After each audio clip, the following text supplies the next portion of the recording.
Hello friends, welcome to my YouTube channel. Today we are going to start respiratory system diseases like asthma and chronic obstructive airway diseases under Unit 2 Pathophysiology. First we should know what is asthma. Asthma एक chronic inflammatory disorder होता है airways का, जिसमें देखा जाता है increase response bronchi का to variety of stimuli here can be allergens और पॉल्यूटेंट्स। अस्थमा एक ऐसी कंडीशन होती है जिसमें पर्सन की airways that is bronchi inflamed हो जाती है और नैरो स्वेल हो जाती है और म्यूकस भी ज़्यादा सिक्रेशन होता है और इसकी वजह से डिफ़िकल्टी होती है ब्रीदिंग में उस पर्सन को। Some of the symptoms of this disease are wheezing, cough, chest tightness and breathlessness.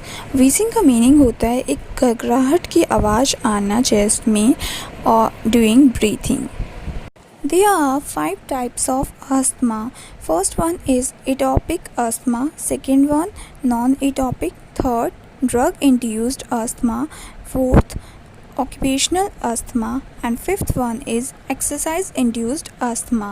First one is atopic asthma.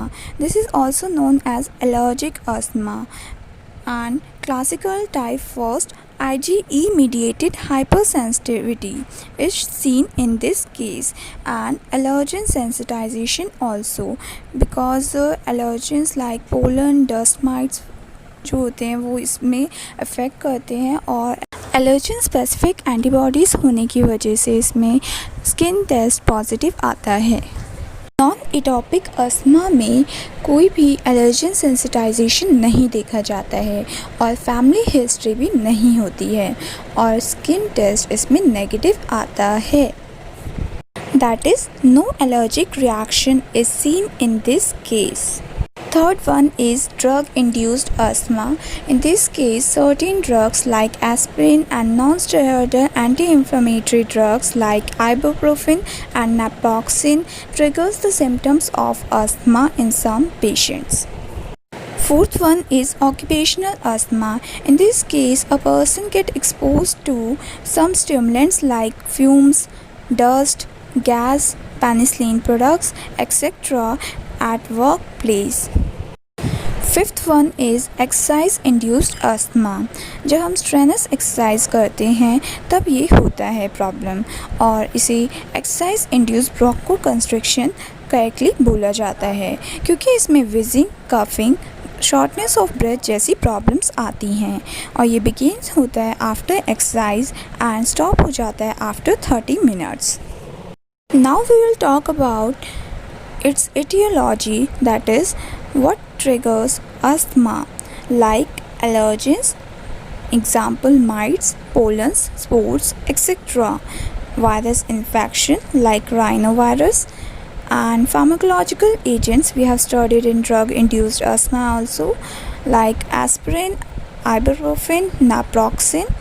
Physical factors including the activity or air pollutants like sulfur dioxide and nitrogen dioxide gases and smoke also, irritants, occupational factor we have discussed earlier, and hormonal factors also. So let's talk about its pathophysiology. इसमें सबसे पहले हम early phase reaction के बारे में पढ़ेंगे, फिर उसके बाद late phase reaction and then all about its pathophysiology. Early phase reaction देखा जाता है 10 से 30 मिनट के बाद जब अस्थमा ट्रिगर हो जाता है और अर्ली फेज रिएक्शन में एंटीजन जो है आईजीई एंटीबॉडी मास्ट सेल पे जो होती है उससे इंटरेक्ट करता है, जब मास्ट सेल फिर रिलीज़ करता है हिस्टामिन्स को, प्रोस्टाग्लैंडिन्स, ल्यूकोट्राइन्स और इंटरल्यूकिन्स को। इसकी वजह से क्या होता है, म्यूकस प्रोडक्शन बढ़ जाता है, ब्रोंको कंस्ट्रिक्शन होता है और वैगल एक्टिविटी बढ़ जाती है और साथ में ही इंक्रीज़ हो जाती है वेस्कुलर परमेबिलिटी। आप डायग्राम में भी देख सकते हैं अर्ली फेज रिएक्शन और इमीडिएट फेज रिएक्शन कैसे कैसे होती है। After some hours late phase reaction occurs in this eosinophils, T lymphocytes, neutrophils, macrophages, basophils and subsequent release of mediators take place. This will lead to inflammation. To understand pathophysiology of asthma, please listen to me and see the picture. जब chronic inflammation हो जाता है lower Airways का, तब activated eosinophils और T lymphocytes जो हैं mucus से इन्फिल्ट्रेट हो जाते हैं, जैसे कि हम पिक्चर में भी देख सकते हैं, और थिकनिंग होती है बेसमेंट मेम्ब्रेन की। फिर उसके बाद गॉबलेट सेल मेटाप्लाजिया देखा जाता है, दैट इज़ कन्वर्जन होता है नॉर्मल सेल में एपिथेलियल सेल्स का goblet cell conversion. And smooth muscle hypertrophy, that is increase in cell mass of smooth muscle and increase in its size. इसकी वजह से थिकनिंग हो जाती है लेयर की और शेडिंग होती है एपिथेलियम। इसकी वजह से ब्लॉकेज हो जाता है एयरवे, क्योंकि वहाँ पे म्यूकस बहुत ज़्यादा कलेक्ट हो गया है। और देन वैसोडाइलेशन और लीकेज देखा जाता है। वैसोडाइलेशन किस वजह से हुआ है? इंक्रीज़ हो जाती है number of vessels in case of asthma. This will lead to increase in bronchial blood flow and it will lead to vasodilation. Treatment of asthma में हम ऑक्सीजन थेरेपी का यूज़ कर सकते हैं। अगर कोई स्मोक करता है टबैको, तो उसे वो चीज़ छोड़ देनी चाहिए। और ड्रग्स में हम ब्रोंकोडाइलेटर्स का यूज़ कर सकते हैं, स्टेरॉइड्स का और एंटी इन्फ्लेमेटरी ड्रग्स का, बट नॉट एनसेड्स और एस्पिरिन। ब्रोंकोडाइलेटर्स में हेल्प करते हैं open airways of lungs to make breathing easy, and steroids modify और stimulate hormone effect often to reduce the inflammation. Anti inflammatory drugs भी inflammation को कम करती हैं, like inhaled steroids.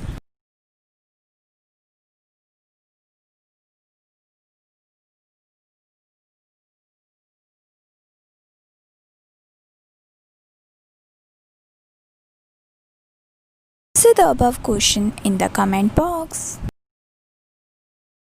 Thanks for watching my video. Please like, share and subscribe my channel for the latest updates. Stay tuned on my channel by clicking the bell icon.